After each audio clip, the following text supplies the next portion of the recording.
You're listening to The Voice of Russia in London. I'm Tom Spender.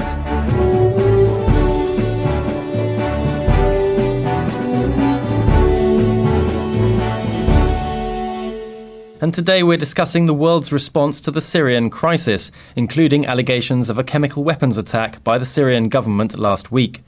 Western military strikes had seemed likely after reports emerged of the chemical weapons attack in Damascus, in which hundreds are said to have died.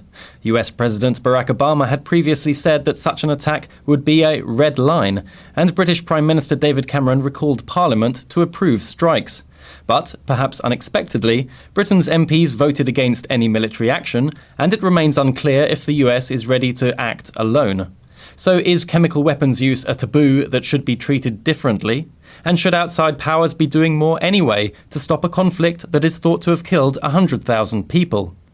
With me in the studio to discuss this are Dr. Halla Diyabm, an award-winning Syrian writer and filmmaker, and Matthew Jamison, a consultant fellow at the Royal United Services Institute.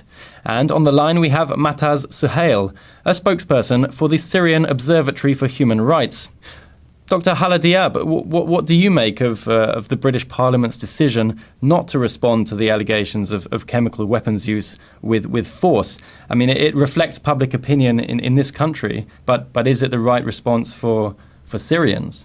I think it was a generational moment yesterday when the parliament votes against military intervention in Syria. And this shows the understanding of the British politicians, even from the Conservative Party, that any military intervention will cause escalation of the situation in Syria, and it will not solve the Syrian crisis. And also that can lead to regional and international war. I believe the solution is not intervention, is not military intervention. The solution now is to deal with the symptoms of the problem, not with the symptoms of the problem. Mataz Suhail, do you agree that last night's decision in the British Parliament not to take any military action against Syria is the right one for Syrian people themselves? Yes. We were relieved at Parliament's decision yesterday. I agree with Halla in terms of any escalation of the military conflict in Syria would be detrimental to the lives of ordinary Syrians. It would cause tens of thousands of more refugees and internally displaced people. It would breach or break the necessary links of humanitarian aid and precariousness that a lot of Syrians, more than 6 million Syrians, are now having to live through. And it will inevitably cause collateral damage, as people in the military community would like to call it. A lot of these targets that were leaked to the public were in heavily populated areas. Not to forget that things like the security quarter in Damascus or the Mezze military airport are areas where the regime has detained or has kept thousands of political prisoners, and they would be the first to go. Of course, it would be very delusional to think that anyone responsible for crimes would stay in their offices or places that would likely get hit. We think that the diplomatic efforts of the United Nations, of Al Brahimi, of the UN investigation team should be supported, and we wholeheartedly support that all war crimes and all criminals who have committed human rights abuses in Syria be taken to the International Criminal Court. Matthew Jamison, our Syrian guests say last night's decision by the British Parliament was the right one. What do you think? I think on balance it probably was the right one, because clearly Britain doesn't have the political leadership that it needs to deal with this situation. The Prime Minister is out of his depth on this matter, and he's displayed that this week in his rather inept and incompetent handling of this matter. So without that political leadership, and quite clearly Parliament is severely divided, and understandably so, because the British public, understandably, they're very wary about being dragged into another conflict in a Muslim country in the Middle East, especially after what happened with Iraq and Afghanistan. So that is understandable why people would be very skeptical about this. I also feel as though really it's gone beyond the point where the West can really make much of a difference externally through military intervention. perhaps earlier, if they had have maybe done more before there was the influx of extremists and so on, that might have made a difference. But I think now it will be counterproductive. And indeed, if they go ahead, of course, which I think the United States will, and France and so on, and there is another chemical attack after they have limited strikes, what happens then? Do we have to go and then, bomb again? It really, I think, needs to be more about the diplomatic, political process. But of course, the decision to do nothing also has consequences. I mean, whoever it was that did launch a chemical weapons attack in Syria might take this as a green light to do it again anyway. Well, that's true, and that's why the United States will have to act, because President Obama has really backed himself into a corner.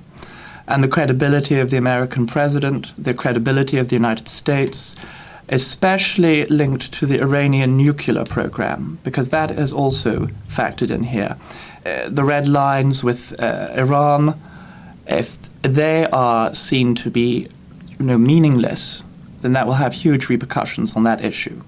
So there is going to be some, military strike. You're listening to The Voice of Russia in London. I'm Tom Spender, and today we're discussing the world's response to the Syrian crisis. With me in the studio are Dr. Halla Diyabm, an award-winning Syrian writer and filmmaker, and Matthew Jamison, a consultant fellow at the Royal United Services Institute. And on the line we have Mataz Suhail, a spokesperson for the Syrian Observatory for Human Rights. Halla Diyabm, what do you make of this idea that Barack Obama is going to have to ultimately, strike another country basically because he said something a few months ago?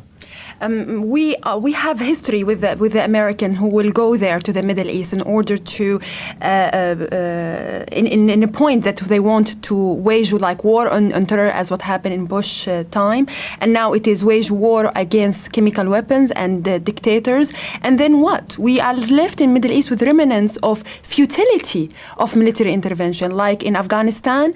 We have a country that is torn. There are flux of Islamists and jihadists. People are shot if they go to school, like what happened with Malala. And then Iraq, which is a stateless country, is full of suicide bombing, it's full of sectarian war. And Syria will be Afghanistan too, or Iraq too. So actually, I don't understand the objective of Barack Obama to go there and bomb these places in order to punish Bashar Assad or to wage war against chemical weapon. It is the same scenario we have heard in Iraq, and it shows that the West doesn't understand actually Middle East, because see what happened in Egypt when you try to implement democracy by violence. You have a reaction to that, which is sectarian and civil war. And I believe the Arab democracy is not American democracy. Arab democracy, it needs time to flourish and for evolution. And the time now is for the local Syrian people and for the Syrian people to act. So they let democracy start from the grassroots, from within Syria. But Halla Diyabm, as far as I can see, the local Syrian people are acting on all sides, and so far 100,000 people appear to have been killed. So the situation is already like other war-torn countries in the region, and the question is really whether something should be done about it. Unfortunately, the Syrian people are to be blamed for that because they are divided. We have Syrians inside Syria, Syrian outside Syria, Syrian who are supported by Qatar and Saudi Arabia. They are paid in order to become spokespeople of these two countries. Syrians who become Islamists in order to get support from Jabhat al-Nusra and other Islamic group. There is division, and I think that for Syria to go into the route of democracy, the Syrians should agree on one thing instead of being divided within hidden political agenda. And this had to happen through the support of international community, through support of UN, through support of USA and support of UK. And also, I don't believe that this military intervention is just to hit the chemical weapons. It is just a step in the door for America to start a proxy war on the ground of Syria with Iran. And this will be be done on the interest of my people, of Syrian people, of the mass of the common people. Bashar al-Assad will not be the victim of these attacks. It's the common man. Mataz Suhail, we've heard calls for a diplomatic path and negotiations and talks, but none seem to happen. So is it worth continuing to call for them, do you think? It's absolutely crucial. So far, the Al al-Brahimi plan and the Geneva II conference have been delayed and have not been taken seriously by all sides in the United Nations Security Council because of narrow interests and personal interests in the future of Syria. It does not mean that the plan itself is not functional or can't be implemented to save Syria. It is that the United States, for example, delayed a meeting with the Russian foreign minister last week in The Hague in order to push for this argument of military intervention. It's the arguments of the Assad regime continuing in its bombardment indiscriminately of various areas of Syria. It's the Syrian opposition or segments of the Syrian opposition stating again the refusal for the Geneva agreement. All sides that are given airtime are sides that don't want the end to the conflict. There's a lot of people who benefit from it. Syrian people definitely do not. I would also like to perhaps reframe or try to historicize the narrative of the Syrian uprising to probably contest Halla's position. The Syrian people did not begin as fragmented or as intentionally going into a civil war. This is a very horrible outcome. But the intent from the 18th of March 2011 were Syrian people going out to the streets to demand participation in politics in Syria, to demand social justice and to demand dignity initially. And they were not responded to by diplomacy or by reconciliation by the ruling regime. They were dealt with by the regime's military security infrastructure. And the Assad regime's dealing with the Syrian people initially is the primary cause for the situation we're in now. Matthew Jamison, does there come a point where you have to say that diplomacy isn't working, that the number of people dying perhaps requires a different kind of action? Diplomacy, it hasn't worked. I mean, it's been a complete failure over the last 2 years. And the United Nations Security Council has been totally paralyzed. So it is difficult to see how actually diplomacy, will resolve in 2 years. It's already been 2 years. What, another 2 years, 4 years, 6 years, whatever. But I think really we do, in a way, have to stand back, especially after Iraq, which is it was a terrible humanitarian catastrophe that was going on in Iraq before we went in. And then we went in and we probably made it even worse. And we've now made a situation there even worse. So I feel as though it's a really terrible situation and there are no easy answers and it's very complex. Would it have to be Western forces? Why not an Arab League force, for example? Could that not be... Well, that would be ideal, but the Arab League doesn't have the capability or the capacity. And maybe Turkey as a leading NATO member, but again, Turkey and some of the other sort of Gulf states and so on, they don't really have the military capability to do something like this. The only country that could decisively change circumstances militarily is the United States. But then at what cost? And what would happen after that? So we're joined now on the line by Malik al Abdeh, who is a Syrian journalist based in London. Malik, what's your reaction to the decision by the British Parliament last night not to engage in any military action on Syria? Is this the right decision for the Syrian people, do you think? Well, I think in this instance, the analogy with Iraq is perhaps flawed. First of all, we have in Iraq, the decision to intervene in Iraq was based on intelligence which was totally incorrect. In this instance, we have verifiable evidence of chemical weapons use. So the issue of the basis of intervention is completely different. So I would say in this instance, the UK government should have, UK Parliament should have voted for intervention in Syria.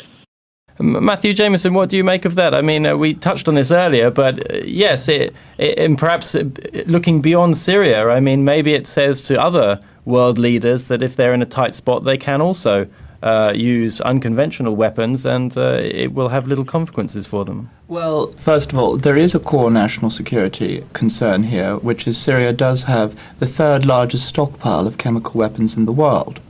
And we've seen what already has happened when those have been used. And if they were, God forbid, to get into the hands of al-Qaeda types, then every major Western city would be a target. So that's a very serious security issue which has to be taken into account. Though you can also, work around that in terms of intelligence and special forces. You don't need a huge military intervention to deal with that. Also, the issue about the credibility. Yes, this is very important, and this is why ultimately the United States will act. Probably, the British Parliament. The debate yesterday in the House of Commons was not really very good on all sides. I mean, I think really the three main political leaders have demonstrated that they really are out of their depth, and that we live in an age now of political pygmies, because most members of the House of Commons don't really understand much about the rest of the world. I mean, it's very surprising, but it's extraordinary. They don't really know what's going on outside of the Westminster Village. They don't really understand the issues beyond the UK, and they don't have a very strong grasp of foreign policy. I would feel much more confident if we had someone like Mrs. Thatcher or even Tony Blair, regardless of what you think about their policies and their politics. But in terms of their leadership, they were decisive, resolute, clear leaders. And whether you agreed with them or not, at least they sort of they knew what they were doing. And David Cameron doesn't. I'm afraid after this week, he just you can see that he doesn't have the grip now on foreign and defence policy. You're listening to The Voice of Russia in London. I'm Tom Spender, and today we're discussing the world's response to the Syrian crisis. Mataz Suhail, the world seems to be backing away a little bit from Syria. Some Syrians argue that this is leaving the people who are demonstrating and ultimately fighting for what they believe is a better life completely defenseless and without support. Calling for diplomacy is all well and good, but again, if you're talking about political leaders who don't know what they're doing perhaps, and a multipolar world in which no one is really the boss, can diplomacy really lead to the right outcome? The conflict in Syria, the uprising and then the civil war, have magnified to an extent that it's become regional and now an international conflict with sides throughout the globe with positions and stakes in it. Sadly, that is our reality. Any stagnation or further stalling in the Security Council in terms of a diplomatic solution that would secure base interests of all parties would only lead to more casualties in each day. Of course, this is not to forget that the Assad regime has been committing mass crimes. This is not to forget that the opposition has very, very worthwhile and legitimate grievances. But in actual reality, it seems that any other option would be selling the Syrian population a dream that would only lead to further destruction. Malik al Abdeh, is that a point of view that you agree with? Well, let's be quite clear. The only thing that Bashar al-Assad genuinely fears is international intervention, Western intervention.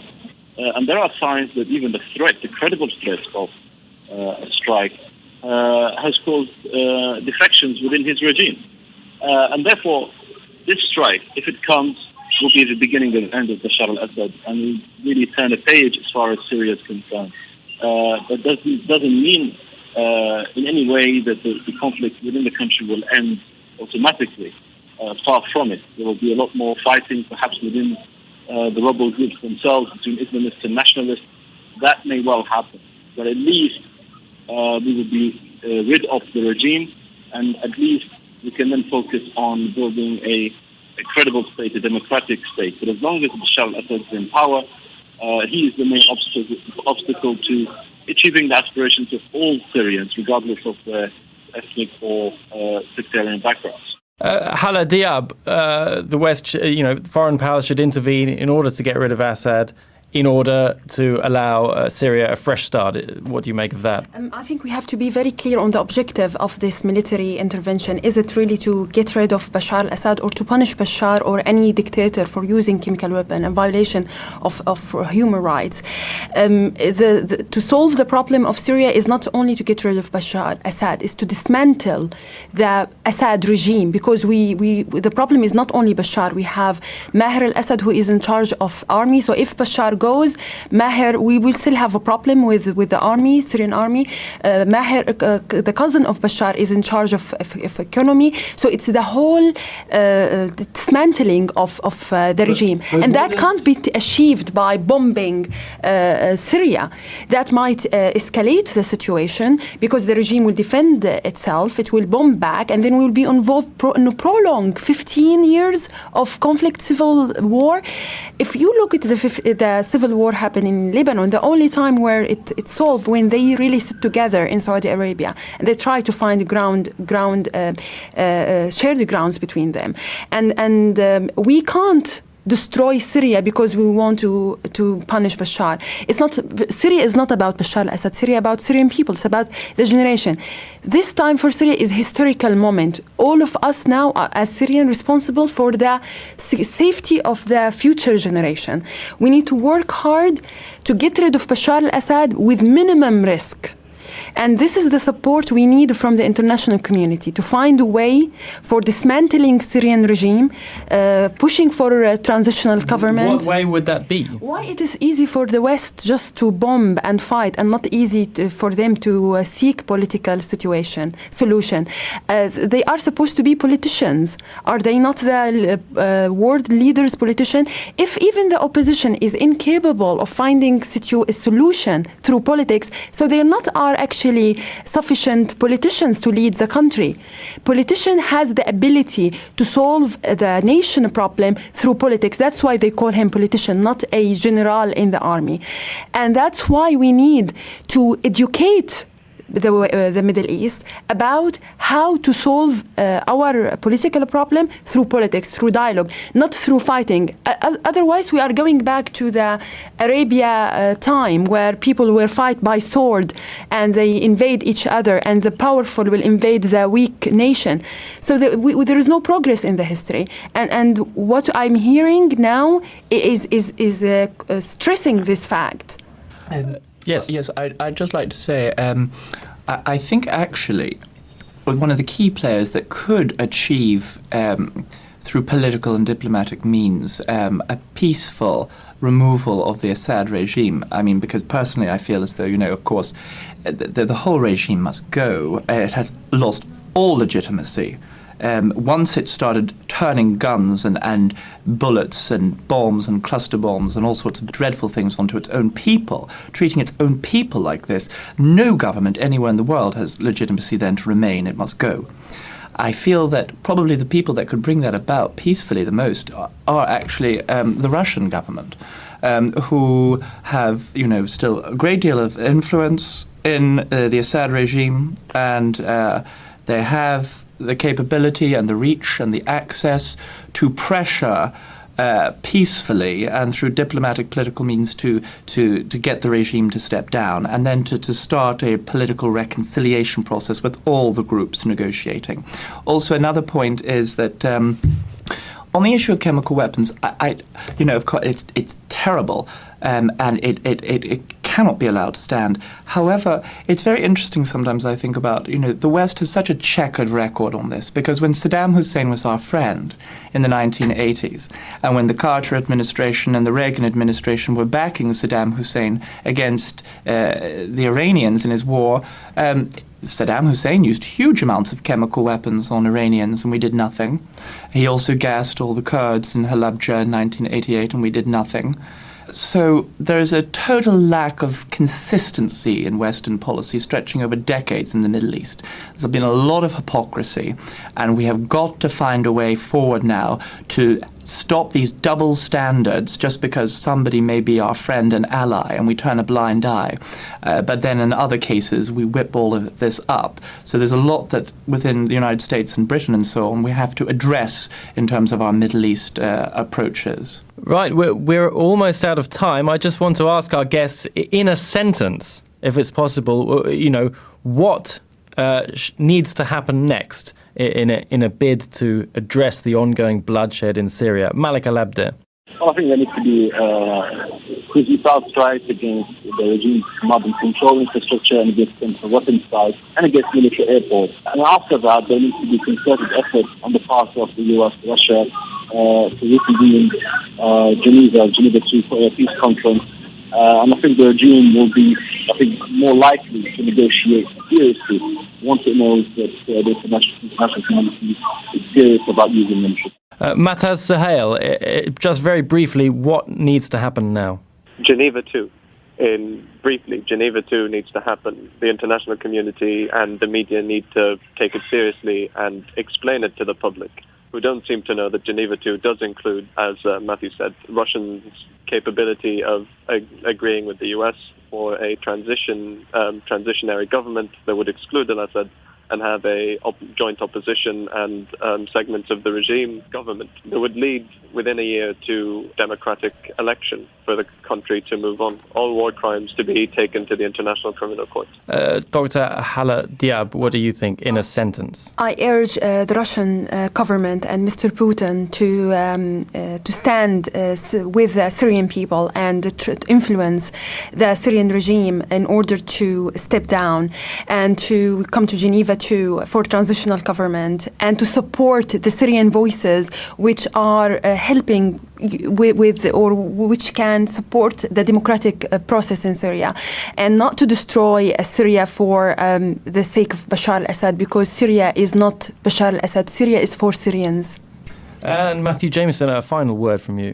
I believe that the great powers at the UN should put aside these power political games that they're playing out, and instead the Kremlin should stop protecting and shielding the Assad regime. It should change its diplomacy at the UN, and it should use its influence and its clout and everything it's got to get the regime out peacefully, and then to start a whole political reconciliation, diplomatic process, bringing all the actors together to get a peaceful, just resolution for all Syrians. So all Syrians can have human dignity, universal human rights, and liberty under a rule of law, and that they do not have to live in this terrible, barbaric state of terror and the most appalling situation there. So we've got to work for ordinary Syrians, and it's really key that Russia is a major player in that. I'd like to thank my guests in the studio. We had Dr. Halla Diyabm, an award-winning Syrian writer and filmmaker, and Matthew Jamison, a consultant fellow at the Royal United Services Institute. And on the line we had Mataz Suhail, a spokesperson for the Syrian Observatory of Human Rights, and Malik al Abdeh, a Syrian journalist based in the UK. Thank you all very much.